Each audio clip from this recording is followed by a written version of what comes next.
What's going on, guys? Welcome back to the channel, and today we're going to figure out how to break wind. Not that kind of wind.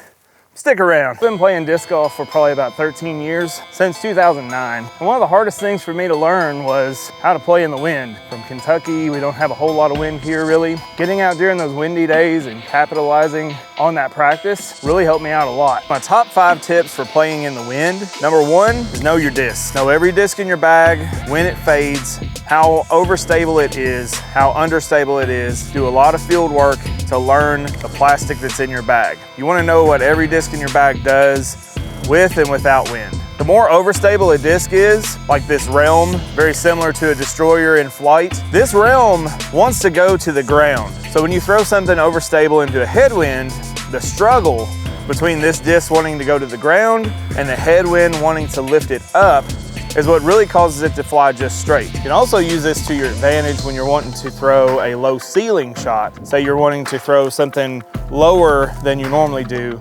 You can get a faster disc with a little more overstable flight, and it will skip forward and won't creep up as much. Now that's for a dead straight headwind, and you don't always have that. Number 2, pay attention to the wind. Do you have a headwind, tailwind, right to left, left to right? Those are the 4 key directions that the wind is going to affect your disc. Know what wind you're dealing with before you take your shot. Now for this shot, I've got kind of a left to right crosswind. I'm going to use that to my advantage and show the bottom of the disc to the wind, and it's going to help push my disc from left to right towards the basket.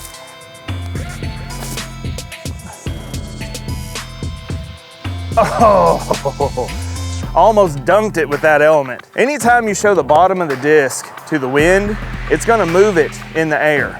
That goes for a hyzer or anhyzer. And anytime you show the top of the disc to the wind, it's gonna slam it down. So if you have a left to right wind and you try to throw a hyzer flip, most of the time that shot gets slammed down instead of flipping like you want it to. And once it does flip over, it's gonna be pushed offline because of the crosswind. Number 3, when putting in the wind, putt very flat.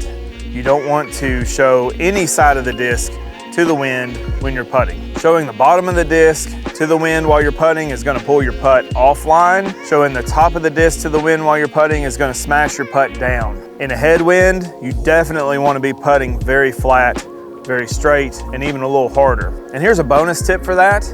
Don't be afraid to putt with a zone or even an overstable mid-range. If it's windy enough, they'll hold up. They're not gonna go too far past the basket. Another thing that I do when it's pretty windy is I'll disc up. Instead of throwing a mid-range, I'm gonna throw this Sabre. It's a little more of a fairway driver.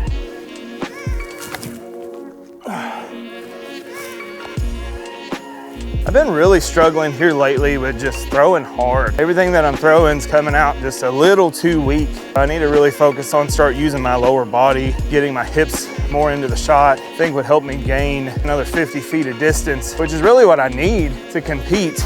Tip number 4, when in doubt, always throw something overstable. An overstable disc is gonna do the same thing over and over again. It's always gonna wanna go to the ground and to the left. And knowing that can help you adjust in any kind of wind situation. The last tournament we played at Doe Valley, we had a ton of wind. I kept trying to throw my somewhat stable putter, the breaker, and I couldn't park anything with it. I wasn't getting close enough on my up shots, 180, 200 foot up shots. The wind is just flipping it over, moving it all around, and I'm missing a lot of putts because I'm 25, 30 feet, and I got 40-mile-an-hour winds. Why don't you love me?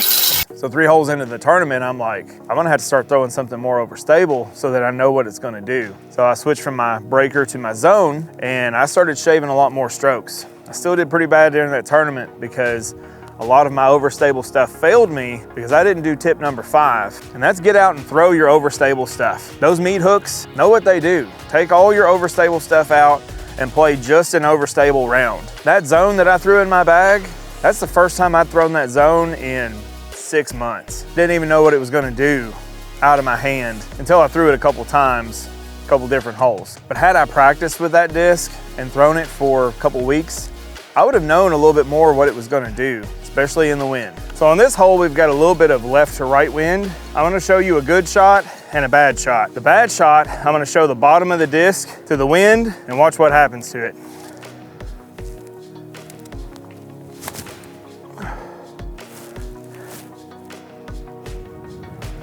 See how that never stabled up and the wind just pushed it way Anheuser?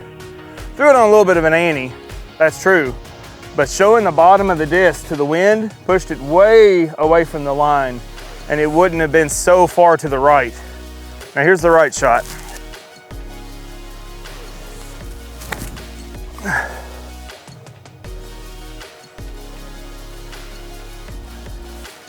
I just threw something flat that's very overstable. It's gonna fight back against that wind. So that was a Prophecy by Gateway. Kind of just an overstable mid. You gotta throw it flat and hard to get it to go pretty straight.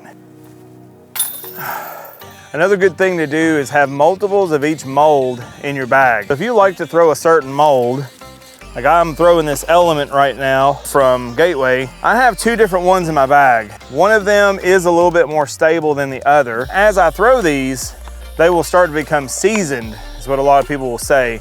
This pink one has kind of been my go-to for like a flippy to straight shot, long turnovers. I think you've seen that on hole 1.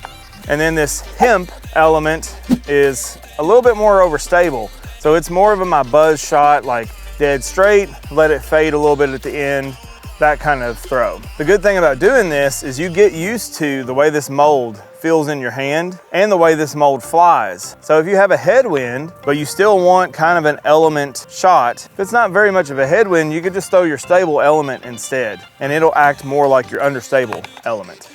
Whatever driver you're throwing. Once the wind gets so far along and it's 40-mile-an-hour headwind, some kind of crazy wind, then I will step up to a Prophecy, which is a lot more overstable than the Elements. So that's a few tips on how to throw in the wind. Hope this helps out, guys. If you're enjoying the content, check the links out below. A like, share, subscribe, all those things help out the channel tremendously. Thanks, guys. Have a great day and stay in the fairway. And then what foundation does? I can't, like mine doesn't smack. I'm smacking it. They smack theirs, I don't know.